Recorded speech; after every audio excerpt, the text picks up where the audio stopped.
Bonjour et bienvenue pour un nouveau numéro de Portrait chinois. Et aujourd'hui, nous recevons un chef de cuisine, Alan Géham. Bonjour Alan. Bonjour. Alors Alan, vous avez 43 ans, vous êtes marié, vous avez deux enfants qui s'appellent Enzo et Léa. Et vous êtes chef de cuisine.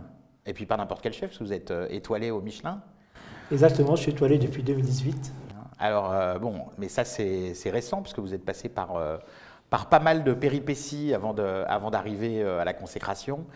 Donc on va essayer de retracer un petit peu votre parcours parce qu'il est intéressant justement, il montre un petit peu que on peut partir de rien et arriver au sommet. Enfin, il y a peut-être encore d'autres sommets que vous avez envie d'atteindre. J'espère. Hein. Mais on va commencer déjà par parler de votre enfance, parce que vous êtes d'origine libanaise, hein, vous êtes né au Liban. Exactement, je me présente Alain Géham, chef de cuisine et étoilé depuis dès l'année 2018. Et c'est vrai, cette étoile, elle est arrivée après la récolte de 20 ans de travail en France. Et avec vingtaine d'années de un peu de galère de mon enfance, que j'ai beaucoup galéré. Je suis né en Libéria, au Monrovia. Mes parents, ils sont restés là-bas 30 ans. Ils sont quittés là-bas entre jour au lendemain à cause d'un coup d'État. C'est vrai, mes parents, ils sont tout perdus là-bas en Afrique. Et après, on est parti dans le nord de Liban, à Tripoli. Et malheureusement, là-bas aussi, il y avait la guerre civile Il y avait les libanaise. guerres également, Tout le oui. monde connaît cette guerre qui a déchiré les pays. Que le Liban, à l'époque, c'était vraiment la Suisse du Proche-Orient. C'était un pays qui était magnifique. Elle est toujours magnifique. Mais la vingtaine de guerres civiles au Liban qui a déchiré le pays, moi, j'ai vécu mon enfance entre la cave ou la montagne. Oui, On la cave, faisait- quand il y avait des sirènes, hein, des alertes Exactement. pour les Ou bombardements. on partait à la montagne, en fuir la guerre civile, on partait à la montagne. J'ai grandi dans une maison où j'ai eu la chance d'avoir une maman généreuse qui fait à manger toute la journée. Elle s'occupait bien de nous, nous a donné beaucoup d'amour, beaucoup de joie, beaucoup de passion par ses plats.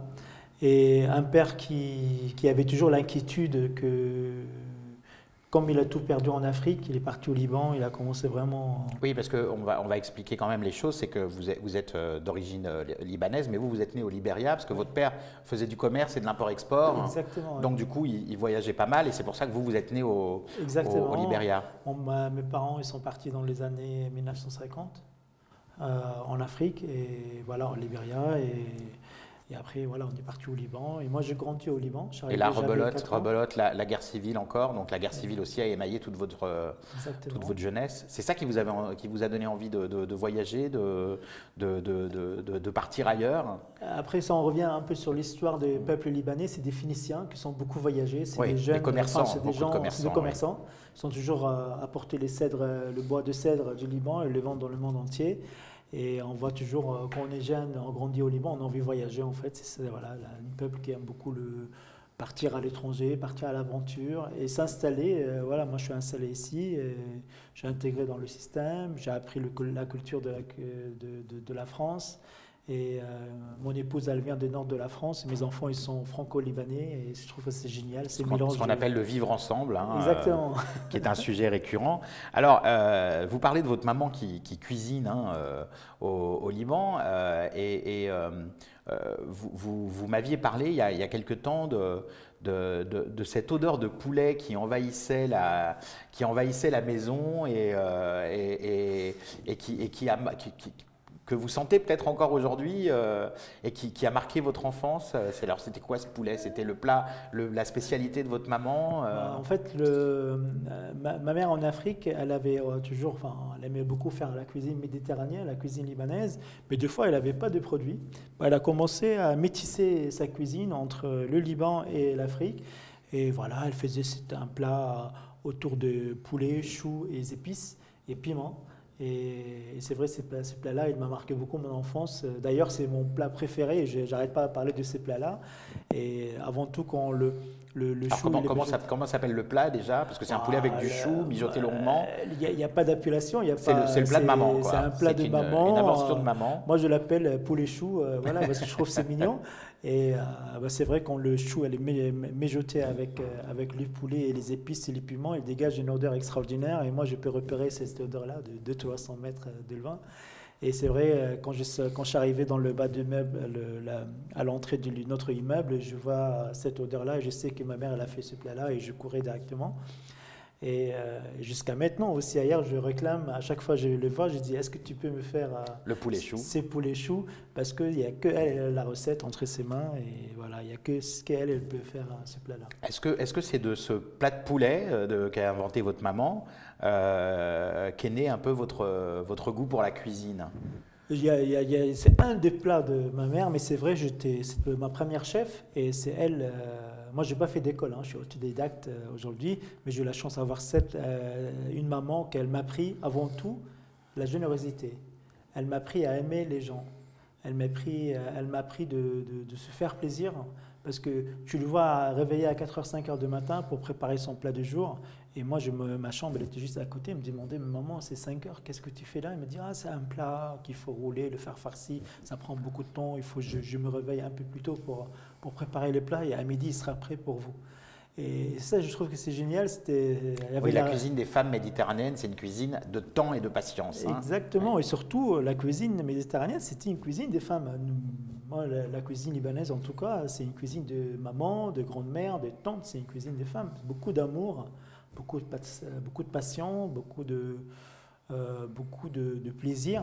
Je me souviens toujours, entre ma tante, la voisine en face et ma mère, qui se mettaient autour d'un grand plat de feuilles de vigne, commençaient à rouler la feuille de vigne une après une pour vraiment faire un grand gamelle. Et le lendemain, ils partent sur une autre maison parce qu'ils vont faire une courgette farcie ou un poulet rôti ou un truc comme ça. Ils sont toujours en train d'aider l'un l'autre aussi dans l'immeuble ou dans la village. C'est génial. Il y a une brigade volante dans les maisons libanaises. D'accord. Et alors, bon, tout ça, donc vous êtes très proche de votre maman, mais un jour vous décidez de partir en France. Alors ça arrive quand? C'est à quel moment?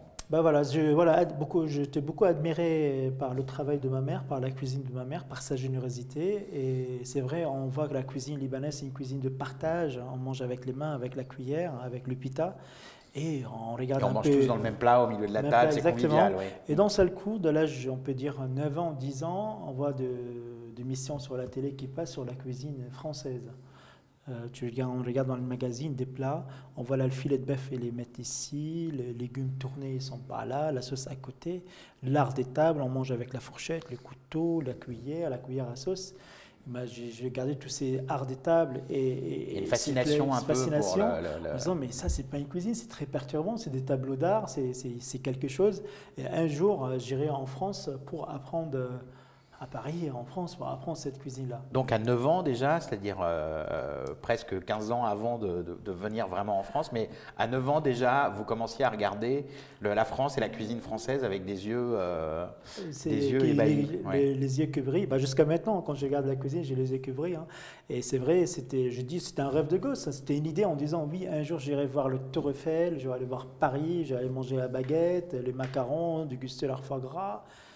Mais le chemin, il était un peu très long. Il a été long, il n'a pas été facile surtout. Surtout pas facile, oui. Alors, entre ces 9 ans et puis votre arrivée en France en 99, qu'est-ce qui se passe? Vous continuez à avoir une enfance normale, vous allez à l'école, vous mangez le poulet chou de maman? Très bien mangé, à la maison. Et l'école, le jour qu'il n'y avait pas de bombardement, pas de guerre, il y avait l'école.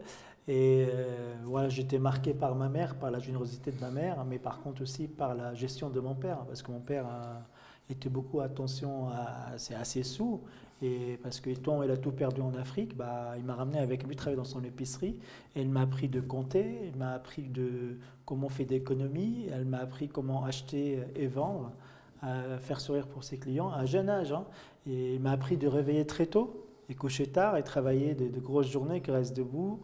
Et c'est vrai, c'était un peu dur. J'ai accepté l'amour de ma mère, ces plats de ma mère, mais je n'ai pas accepté la gestion de mon père, les rigueurs, la discipline. Et ça, on peut dire, c'est des écoles que je n'ai pas fait, ni commerce, ni une école d'hôtellerie. Mais pour tenir un restaurant, il faut cette école de la cuisine, la passion, mais il faut aussi la gestion, le commerce, l'esprit commerçant. J'ai eu la chance d'avoir cette école de la nature, de la vie, côté de mon père et côté de ma mère. Et mon père, à l'âge de 18 ans, j'ai dit maintenant tu stops. Vraiment, je poussais, j'ai dit il faut que tu t'arrêtes. Il était très dur avec moi, il m'a formé. Mais je ne me rencontrais pas ça, qu'elle m'a appris beaucoup de choses en fait. C'était une école jusqu'à l'âge de 30 ans quand je... C'était dur, mais c'était une bonne école. Et puis, dans l'épicerie familiale à Tripoli, vous baignez au milieu des épices, dans le za'atar, la grenade, le cumin. Exactement, la cannelle. Et donc là, on revient aussi à la gastronomie, aux bonnes odeurs. Ils m'ont envoyé pour chercher... Et aux rêves de France. Hein. Ils m'ont envoyé au marché pour chercher les meilleurs produits. Voilà, pour un chef, il faut vraiment chercher le meilleur produit. Et ensuite, je grandis, je continue mon chemin au Liban qui était très compliqué. Et j'étais beaucoup attaché au sport et à la musique aussi, et la cuisine. Je mettais devant une broche de shawarma, j'ai dit au monsieur, non, je veux cette partie-là, non, je veux cette partie-là. La partie bien grillée. Exactement, voilà. Si c'est caramélisé, tu peux mettre un peu de gras, tu mets la sauce ici, le pita, j'étais toujours, j'avais même pas 12 ans, et les mecs, ils me regardaient comme ça. Inconsciemment, vous commenciez à cuisiner déjà? Ça va, en fait, le goût, ou les parties qui est bon et délicieux, ou prendre J'étais toujours aussi collé sur le pied de ma mère dans la cuisine, en train de gratter le fond de casserole, ou de poser la question, s'intéresser, goûter. De tourner la cuillère dans la casserole. Exactement. Ouais. Voilà. Et ensuite, j'ai grandi. Le Liban, il sort de la guerre civile. Il n'y a pas beaucoup d'avenir pour le jeune. J'ai essayé à partir en totalement. C'est totale reconstruction, à moins de travailler dans le bâtiment voilà. où il y avait. Et là, je suis parti en Italie. Ça n'a pas fonctionné. J'ai retourné au Liban. Je allais à Prague. Pareil, ça n'a pas marché. J'ai retourné au Liban. En 99, j'ai eu une visa de venir à Paris de 7 jours. Là, j'ai pris mon sac à dos. Je suis arrivé à Charles de Gaulle. Ensuite, j'ai pris le premier bus qui sort de Charles de Gaulle à Porte-Maillot. Porte-Maillot, bien sûr, quand on arrive à Paris, on a envie de voir le Tour Eiffel. C'est le rêve de chaque personne au monde entier pour voir le Tour Eiffel. Et là, je suis arrivé au Champ de Mars. Comme j'aime beaucoup le goût du luxe, j'ai dormi sur place. Voilà. Le Tour Eiffel en réveillant, le Tour Eiffel en dormant. Et j'ai resté quelques nuits là-bas au Champ de Mars. Ah ouais, donc on a intitulé l'émission des bancs publics aux étoiles du Michelin, parce qu'effectivement, vos premières nuits en France, vous les passez à la Belle Étoile, sur un banc public au Champ de Mars. Exactement. Parce que vous arrivez en 99, déjà vous parlez pratiquement pas français. Je parle pas français. Vous avez 99 francs en poche, là on parle même pas d'euros, on parle de francs. 200 francs, pardon. 200 francs, ouais. 99 c'est l'année, vous aviez 200 francs en poche. Et en plus, vous êtes parti contre l'avis de vos parents. Donc là, il y a une rupture un peu avec vos parents. Après, j'avoue, à la maison, on avait cette grande partie, après la guerre civile en Libéria, il y a une grande partie de ma famille qui sont expatriés aux États-Unis. Et moi, je suis allé au Liban avec ma mère et mon père. Et il y a moitié mon frère, par exemple, il a grandi aux États-Unis, je n'ai pas grandi avec lui. Il y a une grosse communauté américaine qui est bien posée dans la famille. J'ai des tantes qui sont américaines. Et mes parents, pareil, ils sont partis aux États-Unis. Et moi, j'étais la personne qui a choisi d'aller en France, surtout pour la cuisine. Et là, le rebelle. C'est exactement. Et à l'âge de 14 ans, 15 ans, quand j'ai dit à mes parents, non, en fait, moi, je ne vais pas vivre aux États-Unis parce que je n'ai pas senti la vie là-bas. Et mon père, il m'a dit, voilà, si tu vas décider à partir en France, tu vas te démerder tout seul, tu vas comme un grand garçon et va-t'en, quoi. Voilà, donc il ne vous renie pas, mais il y a une forme de rupture quand même, exactement. Parce que vous venez en France contre l'avis de vos parents. Ça, c'est très important comme sujet. Quand je suis arrivé en France, je ne peux pas reculer en arrière. Ce n'est pas que le Liban il sort de 20 ans de vous vous sentez obligé de réussir. Il y a aussi le père qui est derrière. Tu as décidé à partir, tu n'as pas choisi l'Amérique, tu as choisi Paris.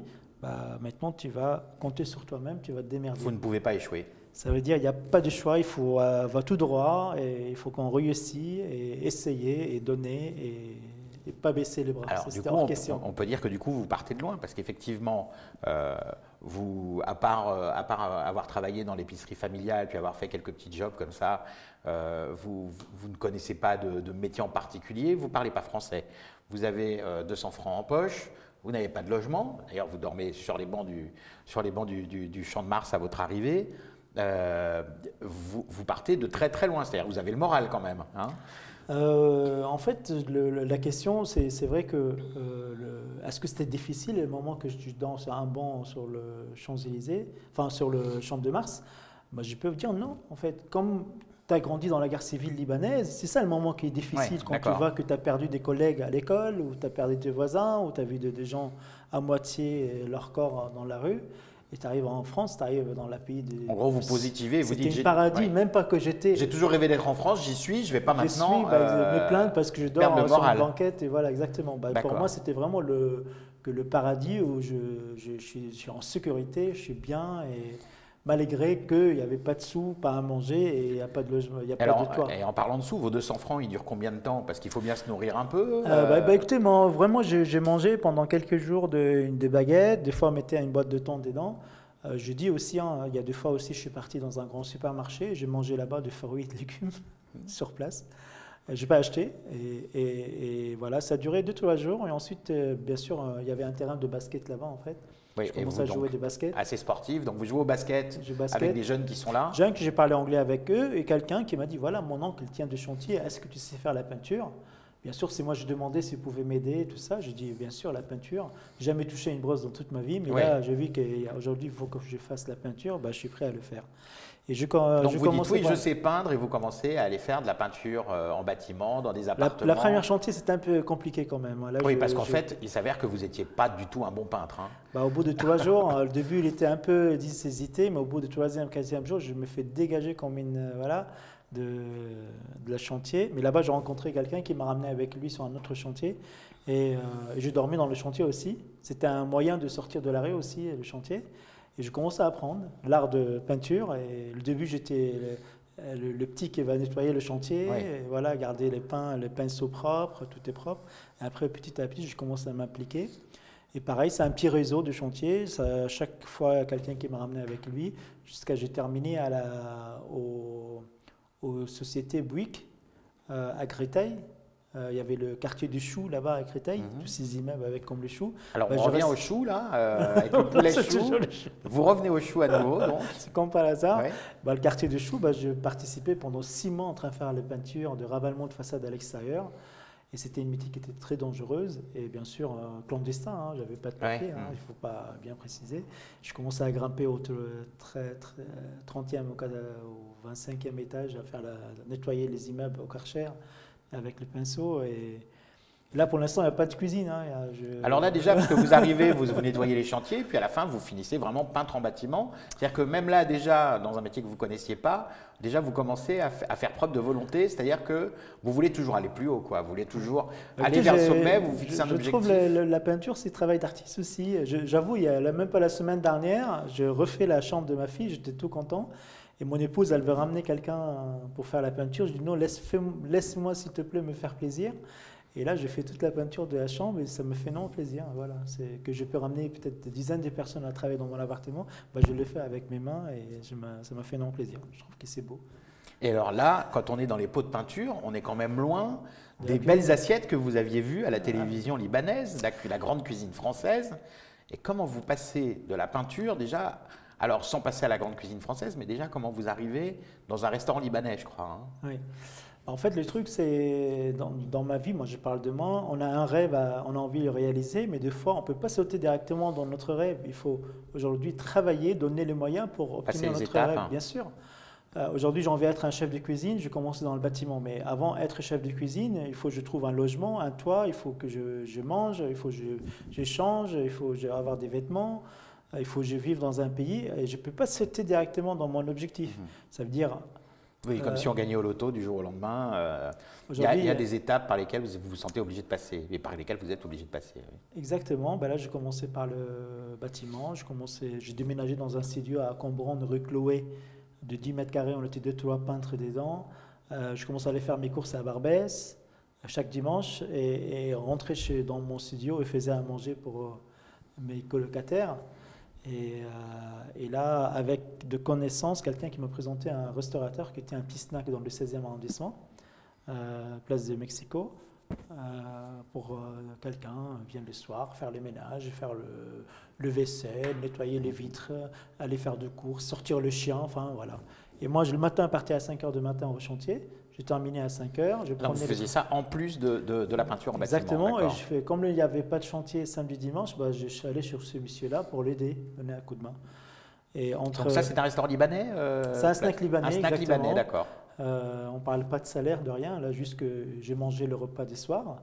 Et surtout, j'ai mis une pied dans la cuisine en fait. Une pied, Parce que c'était votre objectif, c'était rentrer dans une cuisine par tous les moyens. exactement. Et bah, je finis le soir et je suis tout content. On J'ai vous aurait fini. sorti par la fenêtre, par la porte, vous seriez revenu par la fenêtre, quoi. Exactement. Après 12 heures de chantier, bah, je viens le soir, grosse banane, tout content. Je suis dans un snack. Mais il y a les clientèles, il y a à manger, il y a les relations, fabricants de plaisir, donner des plaisirs aux gens. Les Ce gens sont des prennent choses soin qui de vous parlent. Le commerce, donc là, on pense tout de suite à l'épicerie de papa. la cuisine. La cuisine, là, on pense à maman. Et puis en plus dans un snack libanais, est-ce que c'est pas une façon aussi, puisqu'après cette rupture avec votre famille, est-ce que c'est pas une façon de recréer un petit peu la symbiose familiale que de vous, voilà, il y a Après, l'épicerie de papa, la cuisine de maman, le Liban, dans ce snack. Après, moi, je le prends côté que, comme je ne parlais pas la langue française, j'étais toujours dans le milieu du libanais et l'arabe littéraire. Et dans le chantier, il y avait beaucoup une grosse communauté Afrique du Nord, du pays du Proche-Orient, qu'on parle la même langue. Là, tu te sens un peu plus en sécurité. Tu ne parles pas français. C'est rassurant. Ouais. C'est rassurant un peu. Et par contre, aujourd'hui, si on a envie de progresser dans un pays, ce n'est pas la langue libanaise qui va nous aider.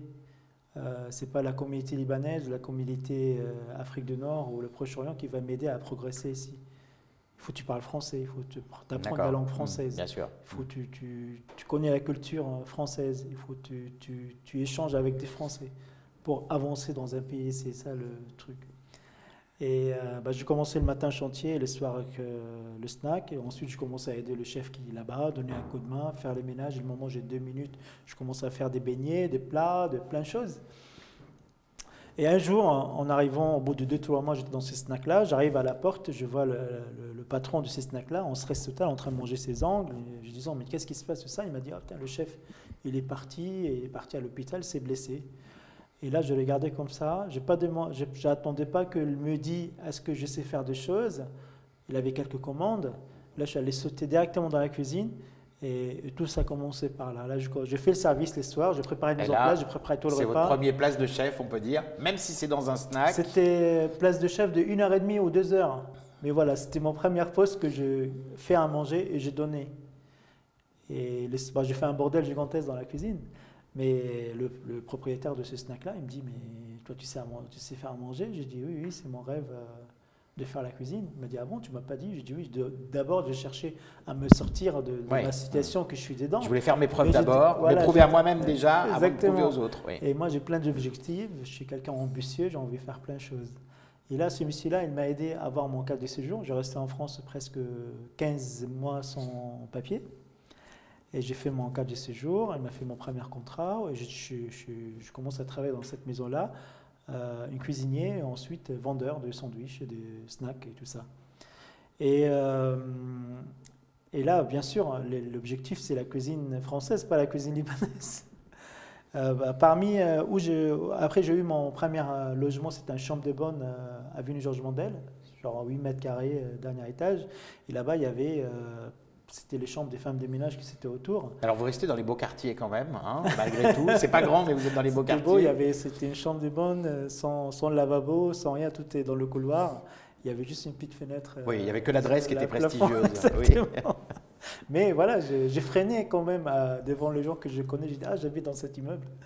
Et dans cette chambre-là, tu rentres, il y a le lit, il y avait un frigo. Sur le frigo, il y avait un plan qui fait 50 cm x 50 cm. Et là-bas, j'avais un petit... induction, mais à l'époque, l'induction avec le... pas comme maintenant. Oui, halogène, hein, les halogènes, oui, les rouges, voilà. Oui. Et je faisais à manger sur ce plat-là. J'avais une petite planche à couper et j'avais cette induction et je faisais à manger. Et vous commencez à tester des trucs en cuisine déjà ou avec Je commençais à apprendre dès le début, le mayonnaise, le vinaigrette. Les bases, mais tout ça tout seul alors? Tout seul, en autodidacte? Avec du livre. Alors vous prenez des livres de chef, vous prenez des livres de cuisine ménagère? Au début, c'était des magazines qu'on le vend dans le kiosque. Et après, une fois, je demandais quel livre on utilise pour le CAP de cuisine. Il y a un livre technique. C'est Planche et Sylvestre. Voilà. Je crois, je suis allé chercher ces livres-là. Cuisine et travaux pratiques de Planche et Sylvestre. Je sais, chaque dimanche, je prends un légume, je travaillais comme dans le livre. Je commençais par là.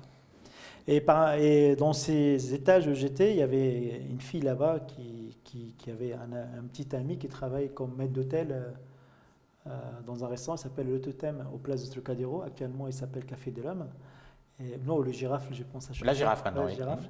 Et là-bas, cette personne-là, elle m'a présenté le chef de Giraffle, et, enfin, le totem à mon époque. Et ensuite, ce chef-là, il m'a dit que voilà, je te prends pour la saison, au mois d'avril.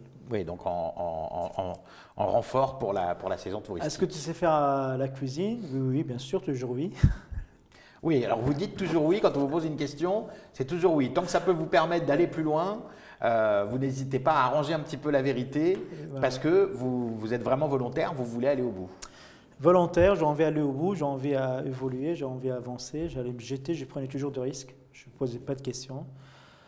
Là, on quitte le milieu des Libanais, on parle la langue libanaise et je connais quelques mots, mais aller bosser dans une cuisine avec que des Français, avec la langue française, avec une technique française, un restaurant qui fait 400-500 Puis avec repas des par gens jour. qui connaissent la technique, c'est-à-dire que là, vous avez peur éventuellement qu'on voit que vous n'avez pas la Et formation là, que et peuvent là, avoir. c'était une grande étape dans ma vie, très, très sensible.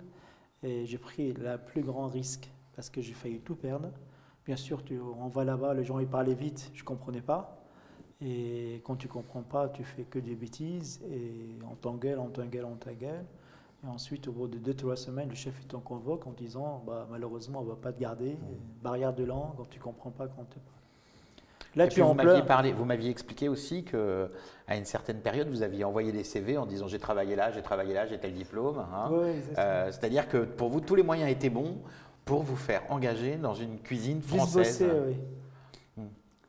Et là, le chef, il va me faire, il veut pas me garder. Et moi, j'étais là, on se dit en larmes, j'ai dit, s'il vous plaît, j'ai quitté mon ancien travail chez un restaurateur libanais, je suis venu chez vous, j'ai envie d'apprendre, juste soyez un peu patient avec moi, tout ça, machin. Il m'a dit, c'est pas là contre ta volonté, tu sais, on voit que tu as envie de bosser, mais tu comprends pas quand on te demande le truc. Oui, c'est compliqué. Voilà. C'est très compliqué. Et là, je demandais qu'il me donne une chance, qu'il me lâche juste 2 semaines, 3 semaines, je vais faire un énormément d'efforts. Où ça commence à réfléchir que aujourd'hui, pour avancer en France, il ne faut pas commencer par être un très bon cuisinier. Il faut déjà parler la langue française. C'est ça qui va t'aider à évoluer dans la cuisine. Bon, c'était la fin de journée, quand je rentrais à la maison, il n'y avait pas que le livre de la technique de la cuisine française, il y avait le livre de la technique de la langue française. Aussi, oui. Aussi, c'était mes démissions, mais les nuits, c'était 4 heures ou 5 heures par nuit. Travailler sur le verbe être, verbe présent, faire des dictées, écrire, lire. Et pareil, connaître la technique de la cuisine française. Il faut beaucoup de volonté. Hein, et puis il y a une double difficulté, c'est-à-dire vous apprenez une nouvelle langue, mais en plus, c'est du français, donc c'est une nouvelle façon d'écrire, puisque vous connaissiez l'écriture arabe, l'arabe littéraire. Anglais, arabe, et ensuite la langue française. Et après, voilà, je commençais à apprendre la cuisine et la langue. Et là, mon carrière a commencé à prendre un autre virage aussi. Alors, vous continuez toujours à apprendre la cuisine dans les livres? Comment ça se passe là, à ce moment-là? Bah écoutez, dans ce moment, vous demandez à mon époux, j'ai des livres partout, je suis très curieux, comme je vous dis, j'ai en train de regarder plus haut. Parce que vous aviez déjà rencontré votre épouse à l'époque? Non, je parle de maintenant. Ah d'accord, non, je parle à cette époque-là, quand justement le chef du totem vous dit, bon, on ne peut pas continuer, ça ne peut pas se passer comme ça. Il m'a donné ma chance, j'ai continué à travailler sur la langue et les techniques de la cuisine française. Très bien, donc il vous a gardé, mais il vous a dit, il faut continuer à apprendre le français. Bien sûr, là j'ai vu que c'est mon dernière chance, j'ai commencé à faire beaucoup d'efforts et j'essaie aussi, je suis allé vraiment discuter avec l'équipe, je demandais un seul service, quand vous me parlez juste doucement. Parlez pas avec l'argot, un accent ou tourner la phrase. Parlez juste doucement. Chacun il a fait un peu d'effort et voilà, je suis avancé. Donc première expérience, donc vous n'avez toujours pas appris la cuisine, donc vous êtes là j'étais vraiment le cuisinier qui fait le ménage, qui fait les entrées, les desserts. Après j'ai sauté au poisson, viande, j'ai fait tous les postes. Et après là-bas, pareil, ça bouge beaucoup dans la restauration. Il y avait une femme qui s'appelle Christine, qui était chef de partie, qui a pris un poste de chef de cuisine dans un autre restaurant. Elle m'a ramené avec elle au temps sous-chef. Et je suis allé bosser au temps sous-chef, toujours le même principe, le premier arrivé, le dernier à partir. Je travaille le samedi, les dimanches, le week-end, le Noël. Je suis tout le temps disponible pour la cuisine. Et j'ai jamais demandé un salaire. C'est les gens qui me donnent qu'est-ce que je mérite. Je pense que ces méthodes-là, c'est fini. Là, je galère un peu avec le personnel. Oui, d'accord. Ouais. Et là, je suis allé bosser dans un restaurant qui s'appelle Zongo, rue Daguerre, comme ton sous-chef. Mais qui fait un peu de la cuisine, cuisine du monde, un peu fusion. Cuisine du monde, exactement. Et c'est Alexandre, le patron de cet établissement-là. Et ils sont vers un deuxième établissement qui s'appelle Zango au Halles. Au Halles, oui. J'allais faire l'ouverture pour eux. Il m'a proposé d'être un chef de cuisine. Et là, tu dis, mais on est en 2001. Vous êtes arrivé depuis 2 ans seulement. 2 ans. Et vous n'avez jamais appris la cuisine et vous êtes déjà chef de cuisine. Chef de cuisine, avec des confiances par les gens. Là, aujourd'hui, les gens, ils m'ont donné ma chance. Et c'est encore une personne qui vous donne votre chance. Est-ce qu'on peut dire que vous êtes quelqu'un de chanceux? Parce que, en fait, à chaque fois, quand vous avez gravi une marche et quand vous avez gravi un échelon, c'est toujours grâce à votre volonté, parce qu'on voit que vous êtes fonceur. Bon, d'ailleurs, vous faites de la boxe, alors ça va peut-être avec, le côté fonceur volontaire. Mais il y a tout le temps quelqu'un aussi, quand vous n'arrivez pas à gravir la marche, parfois il y a une petite pichenette, quelqu'un qui vous donne une petite pichenette qui vous permet de passer au-dessus. Il ne faut pas qu'on dise qu'on va rester dans le lit en disant que j'attends ma chance. Il n'y a personne qui va vous frapper la porte pour venir grandir. Je pense qu'il faut provoquer de la chance. Il faut donner les moyens. Il faut attendre. Il faut être patient. Aujourd'hui, les choses sont évoluées, mais j'ai beaucoup bossé en fait. Et là, c'est comme cette méthode-là, première arrivée, dernière à partir, rien réclamer. Je suis allé bosser dans plusieurs restaurants, je n'ai jamais demandé combien je vais être payé. Je ne savais même pas à la fin. C'est quand est-ce que je commence plutôt? Quand est-ce qu'on commence à travailler? Juste donnez-moi l'opportunité d'entrer dans une cuisine. C'est l'ancienne école, c'est des méthodes très particulières.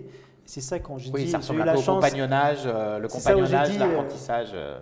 Quelqu'un qui m'a donné ma chance, ça veut dire j'ai voulu cette chance-là en fait. J'allais provoquer, j'allais bosser pour l'avoir. Et je suis devenu chef de cuisine et c'est vrai, c'était un joie énorme en disant que waouh, en 2001, ça fait 2 ans que je suis là, 3 ans, je commence à être chef de cuisine et voilà, je continue à bosser. Pareil, la même motivation que le début, pareil comme la même première jour que je suis venu en France, quand je dormais sur le banquet, toujours cette volonté de se réveiller très tôt, aller bosser, j'ai envie d'avancer, évoluer. Alors, il y a une chose qui est intéressante, c'est que à ce moment-là, bon, comme vous le disiez, vos parents sont partis aux États-Unis, vivent leur rêve américain, et vous, à ce moment-là, vous vous dites, mais le rêve américain, c'est n'importe quoi, moi je vis mon rêve français. C'est exactement, c'est le rêve français.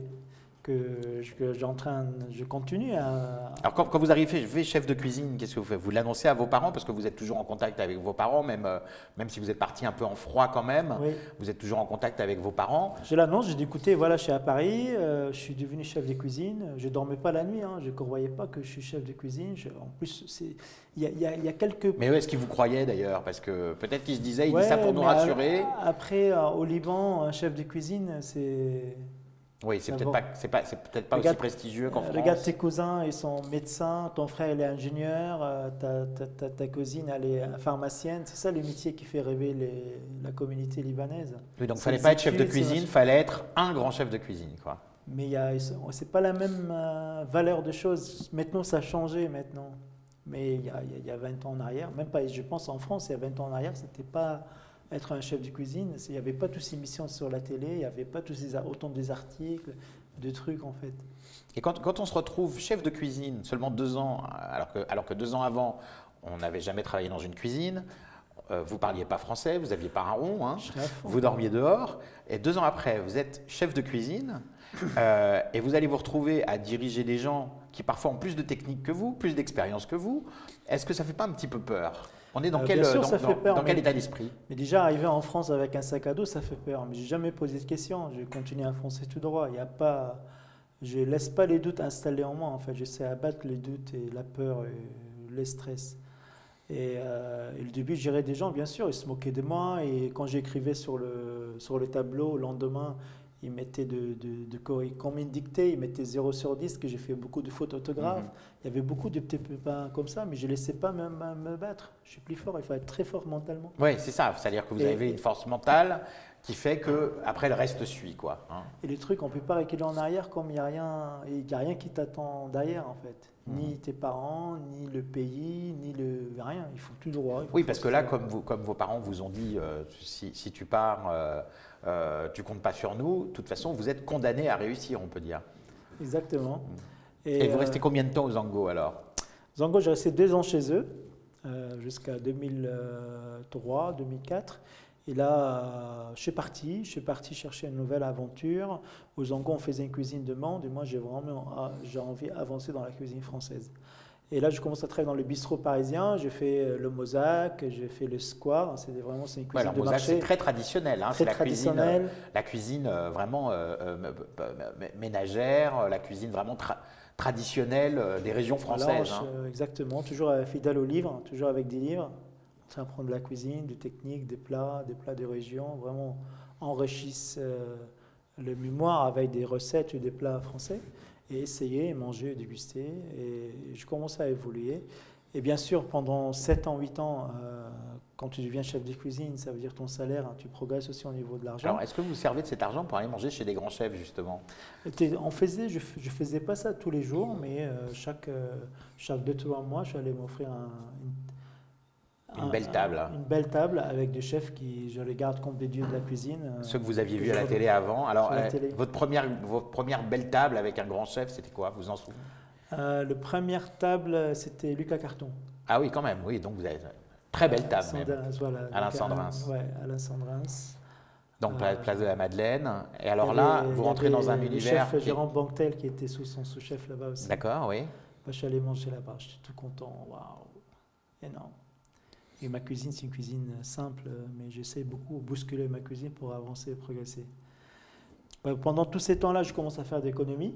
Ça veut dire continuer à vivre, mais toujours comme mon père il m'a appris. Mettre de l'argent de côté tout le temps. Oui. Un livre, 1 plus 1, ça fait 2. Quand tu as 2 livres libanais, tu dépenses 1, tu gardes 1. Dans 7 ans, 8 ans, tu avais d'économies, parce que tu as conservé toujours la moitié de ton salaire. Et un jour, en 2006, je passais dans la rue de Montmorency. Et là, je vois un vieil bâtiment avec des pierres, des poutres, tout ça. Alors, c'est pas n'importe quel bâtiment, parce que c'est la plus vieille maison de Paris. Moi, je ne connais pas. Hein. Je connais ni Nicolas Flamel, je ne connais pas beaucoup l'histoire de Paris. Oui, donc c'est l'ancienne maison de Nicolas Flamel. Alors, Nicolas Flamel, on va dire pour nos téléspectateurs, Nicolas Flamel, c'était un alchimiste au XVe siècle, je crois, qui cherchait à transformer le plomb en or.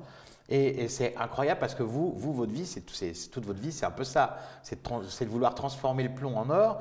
Et Nicolas Flamel, cet alchimiste, dans cette maison, il hébergeait aussi des gens qui dormaient dehors, il leur donnait à manger. Et est-ce que quelque part, il n'y a pas, comme on dit justement dans les pays arabes, un mektoub qui fait que vous croisez la maison de Nicolas Flamel? Écoutez, j'ai croisé ça en décembre 2006. Je mets mon visage sur ce vitre, je regarde des poutres de bois, je dis mais Nicolas Flamel, ça me dit quelque chose. En fait, je suis un grand fan de Harry Potter et c'est vrai, dans Nicolas Flamel, il est passé dans l'alchimiste. Ouais. Et là, je dis mais il existe ce monsieur-là, c'est pas juste dans le film, c'est un personnage. Et là, je regarde un peu sur Internet et je vois qu'il existait un personnage qui a fait beaucoup de choses, qui a aidé les gens, qui est toujours dans le partage, dans la générosité. Un peu ma mère, un peu moi, faire plaisir aux autres. Et voilà, je suis allé me renseigner à l'agence immobilier. Est-ce que cette maison-là, il est à vente? Et il me dit oui, il est à vente. Ok, on peut se présenter au monsieur. Il nous a présenté au monsieur, je suis allé le voir, je lui ai dit écoutez, voilà, j'ai un coup de cœur pour cette maison-là. On s'est mis d'accord pour un prix. Et là, en partant, j'ai dit, écoutez, j'ai envie de l'acheter, mais là, je n'ai pas encore d'argent. Je veux voir comment je peux avoir des sous pour aller, ou un apport pour la banque, pour acheter cette maison-là. Et en partant, le monsieur il m'a dit, je cherche un maître d'hôtel qui travaille dans la salle. Bien sûr, je dis, écoutez, oui, c'est moi, je peux faire le service dans la salle. C'est pour la 3e étape donc, dans ma vie. Donc, à chaque fois qu'on vous demande si vous savez faire un métier, vous dites oui, même si vous ne le connaissez pas. Écoutez, on peut apprendre toujours. Hein. Mais bien sûr. On peut toujours apprendre. Mais vous exercez avant même d'apprendre. C'est ça votre particularité. Et là, je suis allé bosser dans la salle à Nicolas Flamel, autant chef de rang. Je ne sais pas, dans la cuisine. Et un jour, je suis allé directement à la banque LCL, rue Turbigo. Oui, donc juste à côté, tout près de là. Je dis oui, je suis entré voir l'hôtesse d'accueil en disant oui, bonjour. Bonjour, je voudrais quelques centaines de milliers d'euros. Exactement, je suis un chef de cuisine et regardez les plats que j'ai fait. J'ai pris toutes les photos des plats que je sais le faire. Et voilà, je souhaite avoir juste un crédit pour acheter le restaurant qui est juste dans la rue. Bon, bien sûr, la fille, elle était morte de rire. Elle m'a dit, monsieur, ça ne se passe pas comme ça. On ne peut pas acheter ni avec les photos, ni comme ça. Moi, je ne peux pas vous donner des sous. Vous prenez un rendez-vous et il y a un dossier à monter. Bah voilà, ça veut dire que j'ai juste l'idée que je fais tout naturellement. Mais vous ne vous refusez rien, en tous les cas. Pas. Vous faites les choses naturellement et c'est peut-être aussi ça qui séduit les gens et qui font que ça vous aide à ouvrir des portes. Voilà, et la LCL m'a accordé les crédits. Il faut ramener un apport de 80 000 euros. C'était en 2007 pour avoir les crédits de Nicolas Flamel. Mais alors là, est-ce que vous avez ces 80 000 euros? J'avais 40 000 euros. Ce qui est déjà pas mal. 40 000 euros que j'ai économisé pendant 8 ans. Et là, je vais aller, le boucher m'a prêté des sous, le fermier de légumes, mon frère aux États-Unis. Et je suis allé à la banque, j'ai pris aussi un crédit personnel pour en acheter des voitures. Et là, j'ai récupéré 80 000 euros, j'ai donné à la banque pour me donner les crédits. Là, il me donne les crédits à la banque, j'achète Nicolas Flamel. Par contre, j'ai 0 sous sur mon compte. J'ai perdu le salaire de chef de cuisine parce que ça, on ne pense pas. Évidemment. Le samedi, dimanche, compagnie, tout ça, j'ai perdu. Et là, tu viens dans une maison. J'ai fait le lundi 4 avril, le samedi 4 avril, j'ai fait l'inauguration de Nicolas Flamel. Le 6 avril, je viens pour bosser le matin. Je vois un grand chantier en train d'installer le chauffaudage de ravalement de l'auberge. Tout est embâché en noir, tout est nettoyé au laser parce que c'est des pierres. Oui, oui. Voilà, c'est classé monument historique. C'est-à-dire on ne voit pas du tout les restaurants. Là, la grosse claque que j'ai prise. En fait, tu t'engages avec des loyers, avec des salaires, avec de crédits, avec des salaires de personnel. Et le restaurant, on ne peut pas accéder dedans.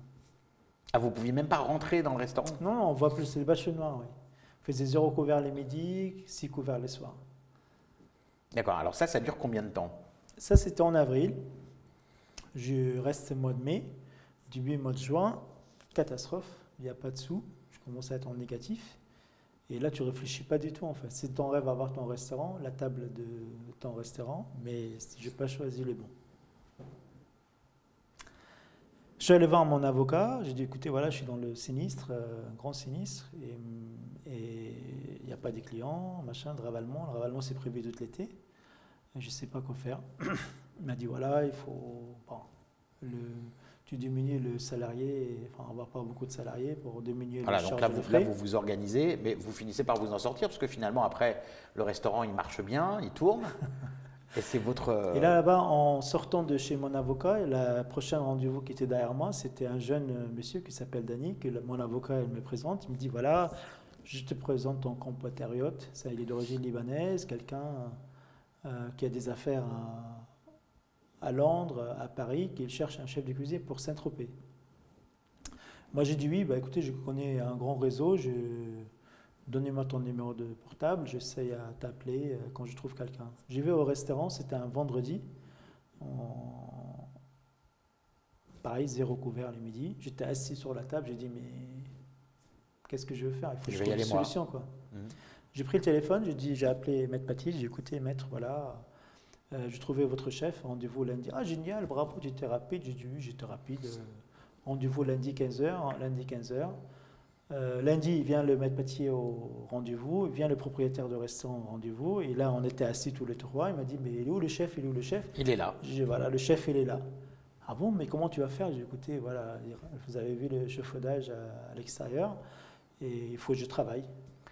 Bon, alors on va avancer un petit peu parce que le temps tourne. Donc du coup, vous partez à Saint-Tropez, mais vous avez quand même un restaurant à Paris. Exactement. Bah, je faisais à Saint-Tropez dimanche, lundi, mardi, mercredi, jeudi midi. Je faisais le service. J'ouvrais le Nicolas Flamel jeudi soir, vendredi, samedi, parce qu'il y avait deux services, trois services, qu'il y avait des monde.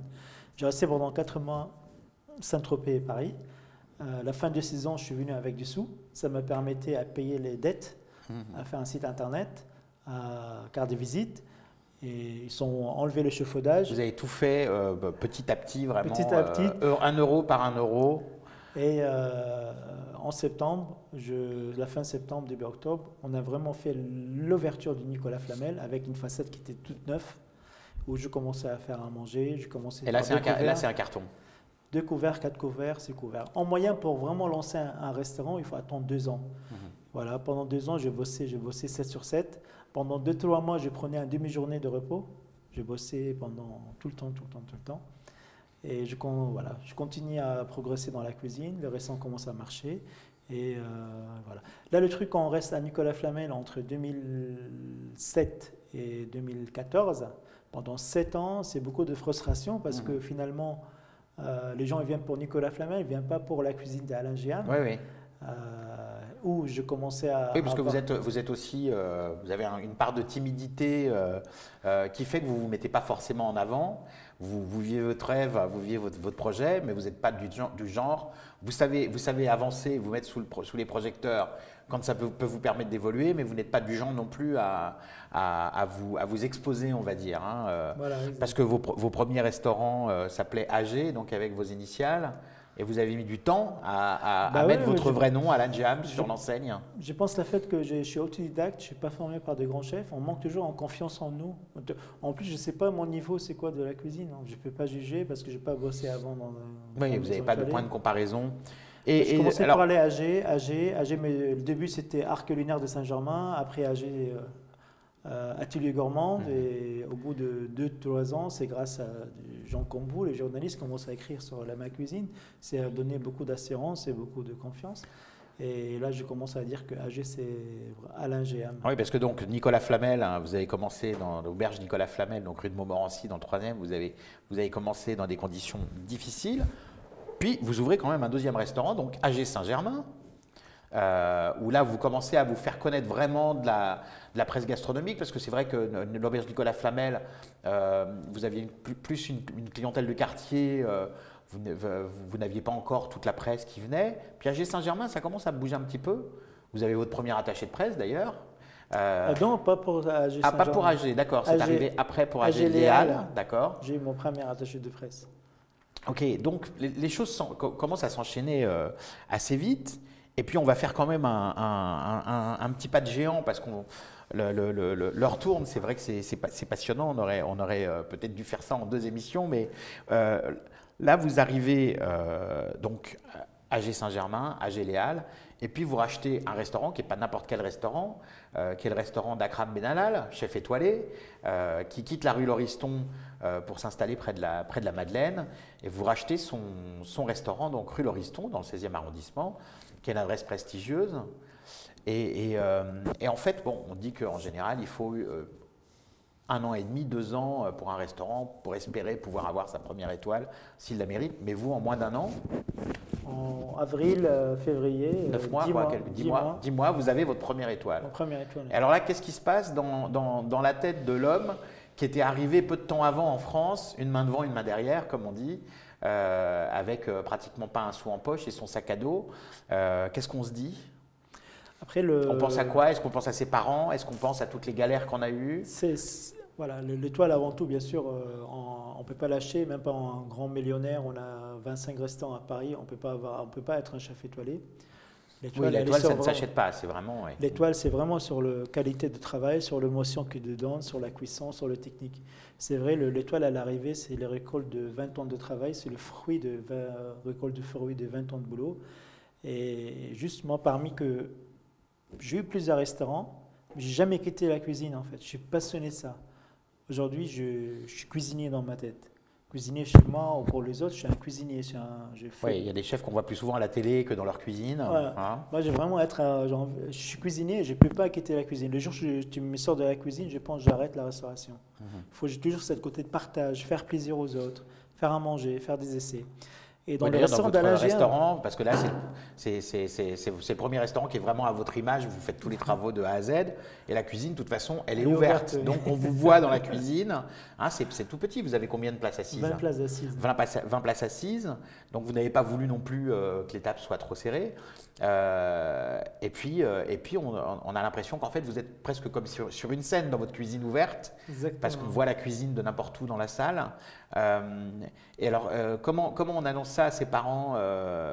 Je rachète un restaurant étoilé, puis d'ailleurs j'ai une étoile aussi. Et puis, est-ce que du coup, vos parents s'assouplissent un petit peu et disent bon, bah finalement, on s'est peut-être trompé? Mais mes parents sont assouplis, c'est au bout de 2-3 ans, quand je commençais vraiment à réussir à Paris et montrer aussi, je prends une décision, je l'assume complètement. Je suis quelqu'un responsable sur tous les actes que j'ai fait dans ma vie.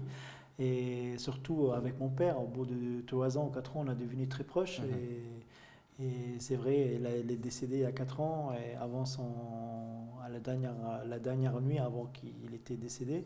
Et dans la nuit, il criait et il m'appelait en fait dans la nuit, tout ça. Et moi, les jours que j'ai entendu ça, je suis parti directement de la cuisine, les voir à l'hôpital dans le nord du Liban. Et c'est vrai, c'est quelque chose qui m'a touché énormément et on est devenus très proches. Mais comme j'ai commencé à assumer ma responsabilité et montrer que je suis vraiment un homme en fait. Peut-être qu'il vous appelait pour vous passer le témoin justement en disant c'est à toi de t'occuper de la famille maintenant. Peut-être, oui, peut-être que je m'occupe parfaitement de la famille aussi. Je sais aider, qu'est-ce que je peux faire, hein. Je sais aider beaucoup de ma mère, de ma soeur et mes frères. Et c'est vrai, quand j'ai pris le restaurant Alain Géam, j'ai envie vraiment faire une cuisine qui rassemble Alain Géam, où là je dis, j'ai envie de raconter à mes clients mon histoire. Et là, vous ne vous cachez plus derrière des initiales. Vous avez pas d'initiales. Vous avez mis votre nom complet sur l'enseigne, donc le restaurant Alain Géam. On va donner l'adresse d'ailleurs, c'est 19 rue Lauriston dans le 16e arrondissement à Paris. Alors, entre-temps, vous avez revendu AG Léal, AG Saint-Germain. Pour concentrer sur le… Pour vous concentrer. Et est-ce que ce n'est pas aussi pour peut-être acheter plus grand, pour investir dans un restaurant plus grand? Parce que c'est vrai que vous avez un petit restaurant, c'est complet tout le temps. Donc, si vous êtes complet tout le temps, est-ce que vous n'avez pas envie peut-être d'avoir une salle un peu plus grande pour faire partager votre cuisine à plus de monde? Ou est-ce que vous voulez rester pour l'instant sur un petit restaurant? La cuisine, il est toujours en train d'évoluer et moi j'ai envie d'évoluer aussi ma cuisine. Et surtout maintenant, quand on vient manger chez Alain Géam, on ne vient pas dans un simple restaurant, on vient pour avoir une expérience.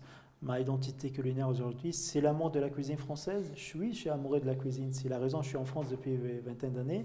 J'ai tout quitté à cause de la cuisine. Et dedans, dans chaque plat, il y a un petit souvenir de mon enfance. Les épices, la mélasse, le haut de Oui, la rose. mélasse de grenade qui est très présente dans votre cuisine et qui est un ingrédient qu'on utilise beaucoup, le za'atar. C'est-à-dire que vous faites de la cuisine gastronomique française, mais vous avez tout le temps un petit clin d'œil à vos origines libanaises. Ça, c'est quelque chose que vous conserverez éternellement dans votre cuisine, le petit souvenir, le petit clin d'œil à la maman qui m'a appris la cuisine. C'est ça, c'est qui a créé l'émotion à l'intérieur de moi, en fait. Moi, le moment où je commençais à mettre des saveurs libanaises dans la gastronomie française, moi, j'avais les yeux en larmes. Et cette émotion-là qui était forte, c'est ça les clients qui sont sentis. Et un jour, parmi ces clients-là, il y a eu la visite du guide Michelin qui a senti cette émotion où l'étoile, elle arrivait en vitesse. Ça veut dire… Oui, 9 mois, c'est très rapide. Il y a peu de restaurants. Il y a Alliance. Enfin, il y a peu de restaurants à Paris qui ont eu leur première étoile aussi vite. Il y a Julia Sedefjian aussi qui a eu son étoile très rapidement. C'est vrai que ça a été vraiment à toute vitesse. Vous n'avez pas dû voir le temps passer. Mais alors justement, aujourd'hui, vous avez la reconnaissance du Michelin. Et puis, après votre première étoile, vous avez fait les radios, les télés. Hein, on vous voyait à la télé. Et quand vous vous retournez et que vous vous souvenez, vous, enfants, regardez justement les chefs français à la télé, quand on se dit, ça y est, maintenant c'est moi qui suis à la télé en tant que chef français, qu'est-ce qu'on se dit? Est-ce qu'il n'y a pas une émotion un peu spéciale? C'est beaucoup d'émotions et surtout, on revient sur le mot, le rêve français en fait. En France, on peut réaliser des rêves et ça, c'est moi la première personne à dire. Ça veut dire… on peut rêver, on peut réaliser, on peut grandir, on peut évoluer. Moi, c'est ça mon histoire. Hein. J'ai envie de raconter au monde entier. Mais qu'est-ce que vous avez envie de dire justement aux gens qui disent en France, si on n'a pas de moyens financiers, on ne peut pas réussir? Qu'est-ce que vous avez envie de leur dire? Il faut bosser et attendre notre chance. Et pas de la première obstacle dans notre vie, on baisse les bras. Il faut attendre, il faut être très patient. Et même quand on est autodidacte. Hein. Parce que j'ai remarqué une chose, c'est que vous êtes zéro diplôme. À part l'étoile Michelin, on peut dire que c'est peut-être un diplôme, hein, une forme de diplôme, en tous les cas une belle reconnaissance. Mais vous faites confiance aussi, vous, à des autodidactes. Exactement, j'ai mon chef pâtissier. Julien Doré, c'est ça, hein, ouais. Il a eu le médaille bronze dans le championnat de France de pâtisserie, qu'il n'a aucune formation. Alors qu'il était scientifique à la base, hein, il était dans la science ou dans la chimie. Dans la chimie, c'est ça, oui. Et il a fait Top Chef, Objectif Top Chef. Où je vis ces plats-là. Qui est pour les amateurs. Les amateurs, où je vis ces plats-là, que vraiment sont très bien. Il a la Hindon qui mélange les saveurs, et dans la gourmandise, dans la générosité, dans l'ascétique. Je l'ai engagé autant chef pâtissier il y a 3 ans, et maintenant en train de cartonner. Alors entre la salle et la cuisine, chez vous, il y a combien d'autodidactes? Il y en a quelques-uns? J'en ai plusieurs, oui, j'en ai 2-3 personnes. Et quand vous avez fait confiance à des autodidactes, ça ne vous a pas fait peur? Vous êtes revu, vous, plutôt, Mais pas plus du jeune? tout, pas du tout, en fait, pas du tout. C'est le contraire. J'ai dit, bah voilà, allez-y, montrez-moi qu'est-ce que vous savez faire. Comment, à l'époque, ils m'ont dit, montre-nous qu'est-ce que tu sais faire. Alors, la prochaine étape, c'est une deuxième étoile. La prochaine étape, avant C'est tout, tout le mal qu'on vous souhaite. Déjà garder la première, peut-être aussi. conserver qu'est-ce que j'ai réussi à faire depuis une vingtaine d'années. C'est ma vie de famille, mes 2 enfants, Leia et Enzo. Et c'est très important aussi. C'est Oui, vraiment parce la que grande clé. vous occupez beaucoup de votre famille aussi. C'est la clé de la réussite aujourd'hui. C'est pas que être un très bon cuisinier, c'est avoir une vie de famille et une vie d'hygiène. Après, je suis beaucoup impliqué dans l'association de boxe anglaise. Et la cuisine, c'est une grande passion. Et j'ai envie de conserver qu'est-ce que j'ai réussi à faire. Et bien sûr, je veux pas arrêter. Dommage d'arrêter cette belle histoire comme ça, en fait, parce que la fête, on a une étoile. J'ai envie de continuer et poser pas de questions. Je te jure, chaque matin, quand je me réveille, la première chose que j'ai dit, aujourd'hui, je vais faire mieux qu'hier. Ouais.